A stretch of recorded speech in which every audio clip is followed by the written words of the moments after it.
This might get me in trouble, but let's get to this video.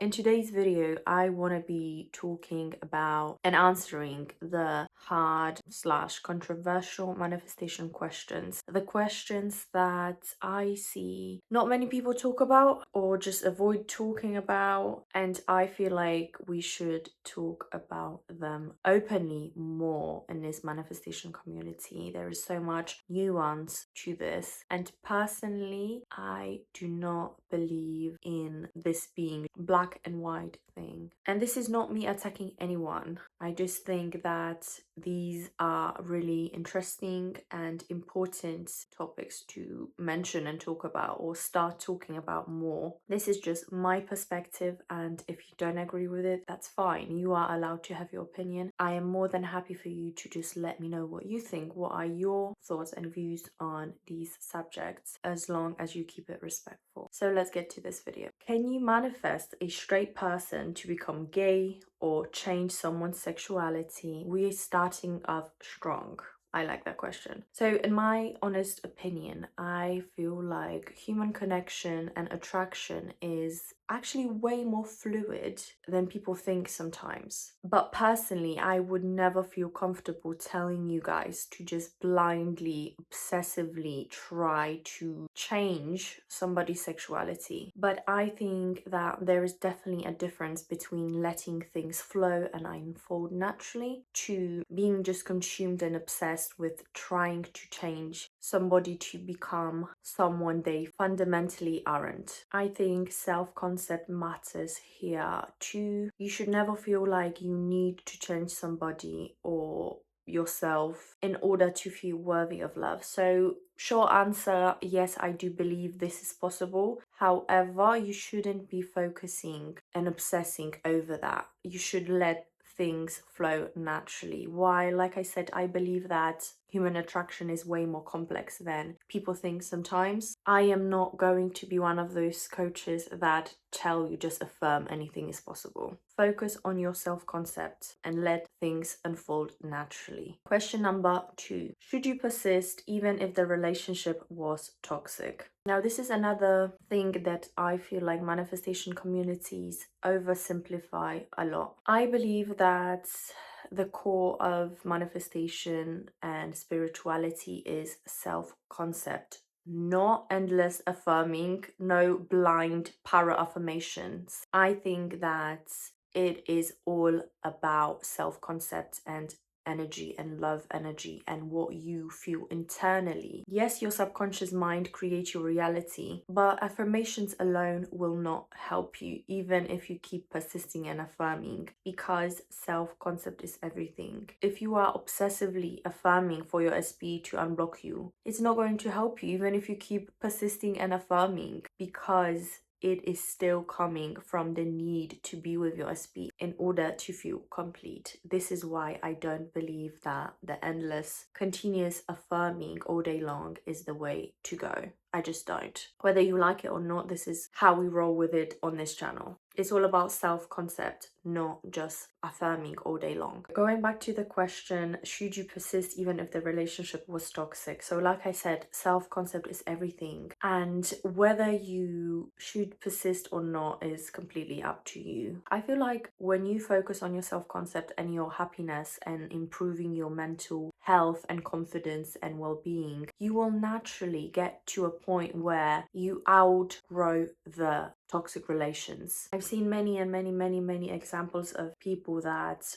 worked on a self-concept to the point they felt like they don't need the SP anymore, and they saw themselves that the SP was actually toxic, the relationship with them was toxic, and that they deserve better than what the old SP was offering them. Now, I feel really blessed that my specific person is not toxic. I know this is not the case for everyone, and so I'm not gonna sit here and tell people to keep keep staying emotionally attached to someone that ruined their mental health and their well-being. I think that when you focus on yourself and your happiness and your self-concept and you become the best version of yourself, you will eventually naturally grow out of the relationship. So you will see that the relationship was toxic, that you don't need or don't want the SP anymore because you deserve better. So the more you work on your self-concept, then you should start seeing whether you want to stay in that relationship or not. And again, if your SP is toxic, I wouldn't recommend you affirm endlessly and try to convince yourself and your mind that they are not toxic when they are abusive and stuff like that. Next question. Do you need to detach? I feel like many people misunderstand the actual meaning of detachment.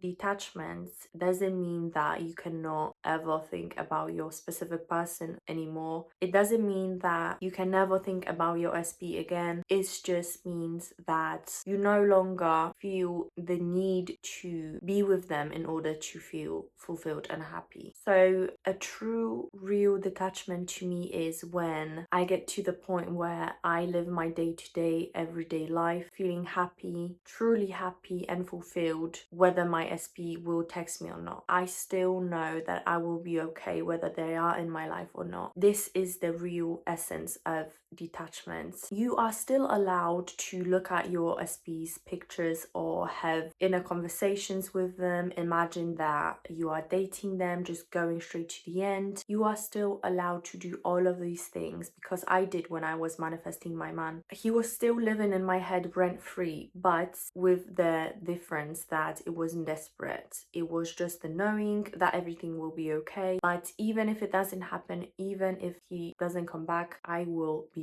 okay and I don't need him to be happy in my life. Healthy detachment is basically more of your entire emotional state is no longer controlled by whether they text you or not. Can affirming become unhealthy? Yes.